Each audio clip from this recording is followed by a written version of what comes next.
جهان در سال 2020 چگونه خواهد بود؟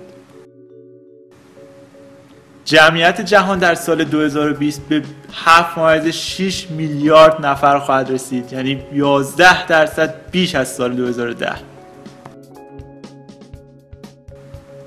امید به زندگی در جهان تا سن 70 سال افزایش پیدا خواهد کرد. این عدد در سالهای 1960 تا 2000 از سن 52 تا 67 سال متغیر بوده است.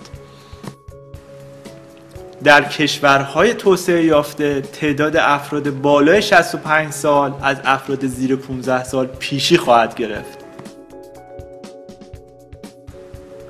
در سال 2020 بیش از نیمی از جمعیت جهان از طبقه متوسط جامعه خواهد بود، یعنی 1 میلیارد و 400 میلیون نفر بیشتر از سال 2010. 54% از این جامعه متوسط در آسیا زندگی می‌کنند، 22% در اروپا، 10% آمریکای شمالی، 8% آمریکای لاتین، 5% خاورمیانه و فقط 2% در آفریقا. 43.2% از وزن اقتصادی در قاره آسیا خواهد بود. در سال 2020 جهان از لحاظ وضعیت اقتصادی 40% بزرگتر خواهد شد. از این رشد 40% مربوط به کشورهای گروه بریکس خواهد بود، کشورهای شامل برزیل، روسیه، هند، چین و آفریقای جنوبی. 18% مربوط به چین و 4% مربوط به ایالات متحده آمریکا خواهد بود. مصرف روزانه نفت در سال 2020 نسبت به سال 1990 2 برابر خواهد شد.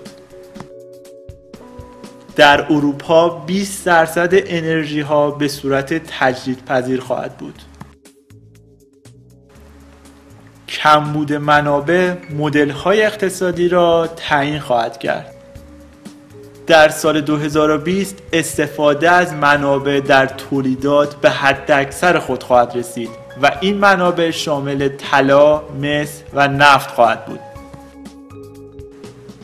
55% از ساکنین کره زمین در شهرها سکونت خواهند یافت. تراکم جمعیت در هر کیلومتر مربع 50 نفر خواهد بود. 67% از فرصت‌های شغلی جدید در آسیا ظهور خواهد کرد و تنها 1.8% در اروپا خواهد بود. در سال 2020 خلاقیت بالاترین ارزش در یک کمپانی خواهد بود. 2 میلیارد نفر با مشکل افزایش وزن روبرو هستند که این یعنی 1/4 جمعیت جهان. در سال 2020 هزینه‌های درمانی نسبت به سال 2010 50% افزایش خواهد یافت. تکنولوژی در سال 2020 تعداد کاربران تلفن‌های همراه در سال 2020 به رقم 6 میلیارد نفر خواهد رسید. این در حالی است که در سال 2010 5 میلیارد و در سال 2000 فقط 738 میلیون نفر بوده است. همچنین کاربران اینترنت 5 میلیارد نفر خواهند شد، یعنی 3 میلیارد نفر بیشتر از سال 2010. و آینده اسمارت فون های معمولی به این صورت خواهد بود: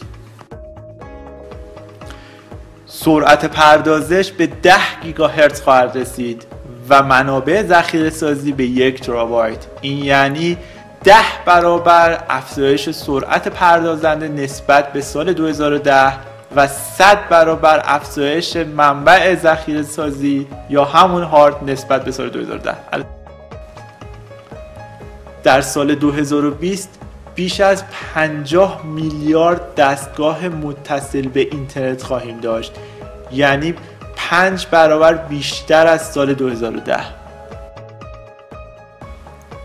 افراد از جامعه متوسط دارای 10 گجت متصل به شبکه خواهند بود. دستگاه‌های مانند رادیو، تلویزیون، اسمارت فون و تبلت. و همچنین همه تلویزیون‌ها به اینترنت متصل خواهند شد. دنیای دیجیتالی 44% بزرگتر خواهد شد، یعنی در سال 2020 به 35 زدابایت خواهد رسید و 34% اطلاعات به وسیله سرویس‌های ابری یا کلود ذخیره خواهند شد. روابط اجتماعی در تمامی سطوح متأثر از اینترنت خواهد بود. ما خواهیم توانست خاطرات خود را ذخیره کرده و با دیگران به اشتراک بگذاریم.